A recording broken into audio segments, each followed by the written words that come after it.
Ça vous est déjà peut-être arrivé en regardant un film de mettre soudainement pause parce qu'un détail vous a tapé dans l'œil. Un petit quelque chose presque caché. Cela peut être une référence à un autre film, à un acteur faisant une courte apparition, ou bien le réalisateur qui décide d'apparaître à l'écran de son propre film. Tout ça, c'est ce qu'on appelle un caméo. Une apparition brève d'un élément bien connu du public dans un film ou dans une série, mais n'appartenant pas à l'œuvre d'origine. Il s'agit plutôt d'un clin d'œil fugace fait au spectateur. Alors pourquoi les artistes aiment placer des caméos au sein de leurs œuvres? Et surtout, pourquoi le public les apprécie tant? Il existe deux principales formes de caméos. Beaucoup de films et séries aiment faire référence à une autre œuvre. Les artistes aiment placer des caméos venant de leurs propres œuvres ou bien de celles qui les ont particulièrement inspirées. Ce genre de caméo devient donc des hommages aux œuvres auxquelles on fait des clins d'œil. Ce type de caméos peuvent donc prendre plein de formes différentes. En fait, n'importe quoi faisant partie de l'œuvre à laquelle on veut rendre hommage peut servir de caméo. Qu'il s'agisse du poster du film, d'un cadre similaire, la réutilisation d'un personnage ou bien tout simplement d'un son. Tout peut devenir un caméo. Ainsi, cette scène dans Chicken Run rend très clairement hommage au film La Grande Évasion. Et le requin du monde de Nemo se prénomme Bruce, en hommage au requin homonyme des Dents de la Mer. Mais il y a un studio en particulier qui a su utiliser ces petits clins d'œil d'une manière bien particulière. Fondés en 1923, les studios Disney ont rapidement compris qu'ils venaient de changer l'histoire du cinéma avec leurs films d'animation. Mais surtout qu'ils avaient réussi à marquer les esprits avec leurs personnages, et à commencer par Mickey. Les animateurs ont placé des références à leurs propres films dans leurs nouvelles productions. Ainsi peut-on voir Belle dans Le Bossu de Notre-Dame ou bien Dingo dans La Petite Sirène. Et ce sans compter tous les Mickey cachés à l'intérieur des grands classiques de l'animation. Une leçon que Pixar a bien retenue, mais que le studio a recuisiné à sa sauce. Le célèbre studio à l'origine de Toy Story, au lieu de placer des références à leurs anciennes productions, instaura cachés des caméos à leurs futurs films. Ainsi, nous pouvons apercevoir l'ours Lotso dans le film Là-haut, ou encore Doc Hudson dans Les Indestructibles. Un moyen subtil de faire parler de leurs futurs projets dans chacune de leurs productions. Évidemment, cela n'empêche pas à Pixar de placer bon nombre d'autres références à leur propre studio. On peut donc retrouver dans chacun des films Pixar le célèbre A113, faisant référence à la salle de classe où les studios ont été créés, ou encore La Balle Luxo, premier court-métrage de Pixar. Faire référence à une autre œuvre est donc un bon moyen de lui rendre hommage, ou bien de pouvoir faire parler de son propre studio et de ses propres réalisations. Il permet de montrer au public ses propres références et inspirations, et peut donc, pour les plus curieux, permettre d'agrandir sa culture générale. Certains films deviennent à eux seuls des temples liés aux caméos et aux références. Ainsi, la saga Scream n'hésite pas à jouer sur cet aspect méta, proposant de nombreuses références à des films d'horreur pour en proposer la recette idéale. Idem pour Ready Player One, véritable déclaration d'amour à la culture populaire et aux jeux vidéo. Et ce sont dans ces films que les caméos et autres références prennent tout leur sens. On veut rendre hommage et créer du lien avec le public. Les caméos peuvent également être une blague entre amis.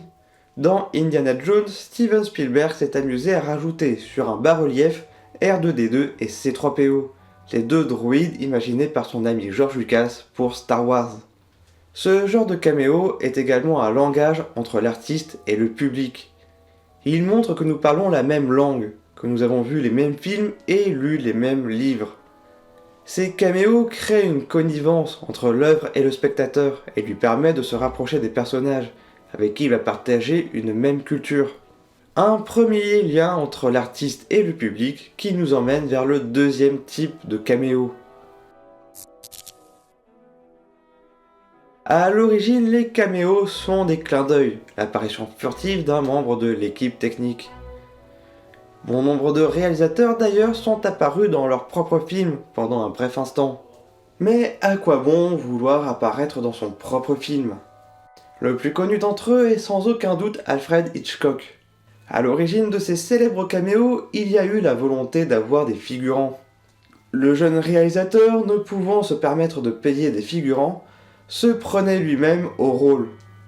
Et ce qui fut d'abord une nécessité se transforma vite en jeu. À partir de 1940, avec son film Rebecca, il décida d'apparaître furtivement dans chacun de ses films. Le comble de cette histoire, c'est que le public commençait à ne s'intéresser à ces films que pour le voir apparaître dedans. Déçu d'apprendre cela, Hitchcock décida désormais de n'apparaître qu'à la fin de ses propres films, pour que le public reste jusqu'au bout. Après Hitchcock, bon nombre de réalisateurs se sont amusés à faire de courtes apparitions dans leurs films. On peut donc déjà citer Peter Jackson dans Le Seigneur des Anneaux, ou encore Alfonso Cuarón dans cette scène d'Harry Potter.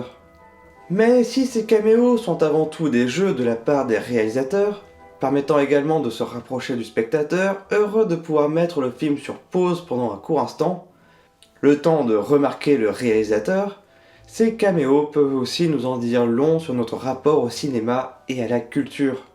Un autre grand exemple de caméo bien connu est bien sûr la série d'apparitions de Stan Lee dans les films Marvel. Dans les premiers films de la franchise, les apparitions de son créateur sont subtiles et légers. Ces premiers films d'ailleurs touchent principalement un public bien précis. Des spectateurs jeunes, déjà attachés à cet univers de super-héros.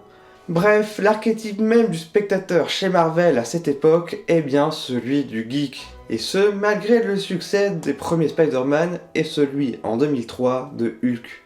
Ces premières apparitions de Stan Lee n'étaient alors destinées qu'à un public déjà connaisseur. Un caméo bref, d'à peine quelques secondes et parfois très discret, que seuls les vrais fans pouvaient apercevoir.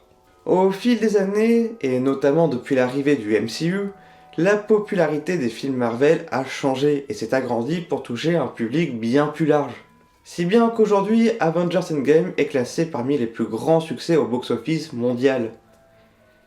Et qu'est-ce que cela change pour les caméos de Stan Lee ? Évidemment, le créateur de Marvel a connu une plus grande reconnaissance, et ses apparitions se sont fait moins subtiles, plus voyantes, au plus grand plaisir des fans, bien plus nombreux. En bref, cette évolution des caméos de Stan Lee au fil des ans, passant du discret au voyant, montre bien la popularité grandissante de Marvel. Désormais, le caméo ne parle plus seulement à des connaisseurs, mais à tout type de public. Comme dit tout à l'heure, le caméo fait partie intégrante de la grammaire cinématographique. C'est un langage entre le cinéaste et son public. Et comme toute grammaire, il est voué à être compris. Mais par qui ? Eh bien, cela dépend de ce qu'on veut dire. Souvent destinés à faire sourire, ces petits clins d'œil offrent toujours au public la même réaction. La joie d'avoir vu. Celui d'avoir compris ce que le réalisateur nous montrait. Pourtant, le caméo a cette particularité d'être un langage à part du cinéma. Exception faite de rares films, ces caméos n'ont jamais d'incidence véritable sur l'histoire et sur la narration. Il s'agit souvent de clins d'œil réalisés pour le plaisir de faire un clin d'œil. Un moment de suspens où l'on a plaisir à briser le quatrième mur, juste pour le plaisir. Le caméo forme presque un secret entre le cinéaste et le public averti. Un peu comme si nous faisions pause dans l'histoire, où l'on se permet de déjouer un instant les règles narratives et de mise en scène. Un moment de non-dit entre initiés. Finalement, faire un caméo permet tout simplement de créer un univers à part du film. Un peu comme si nous voulions regarder ailleurs. Sortir de l'histoire sans vraiment la quitter. Le caméo n'est finalement qu'un jeu dans le jeu. Et tout ça, juste pour un bref instant.